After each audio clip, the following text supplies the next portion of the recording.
గత 20 సంవత్సరాలుగా బీజేపీకి ఎంతో సేవ చేసిన మా టింటో సీనన్న గారు, వారి సతీమణి లావణ్య గారు, మరి ఆ డివిజన్లో ఉన్న ఇతర బీజేపీ నాయకులందరూ ఈరోజు కాంగ్రెస్ పార్టీ యొక్క సంక్షేమ ఫలితాలను చూసి వాళ్ళు ఆకర్షితులై కాంగ్రెస్ పార్టీతో కలిసి పనిచేద్దామని వచ్చి కాంగ్రెస్ వల్ల జాయిన్ కావడం జరిగింది.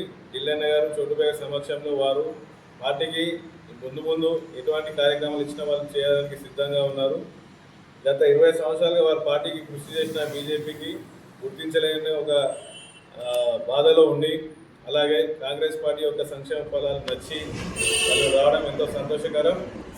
37వ డివిజన్ల కాంగ్రెస్ పార్టీ అధిష్టానం ఎవరు అభ్యర్థిని పెడితే వారికి వారి మద్దతు, అలాగే వారు పూర్తి స్థాయిలో ఉండి వాళ్ళు గెలిపించుకొస్తామని మాకు హామీ ఇవ్వడం జరిగింది.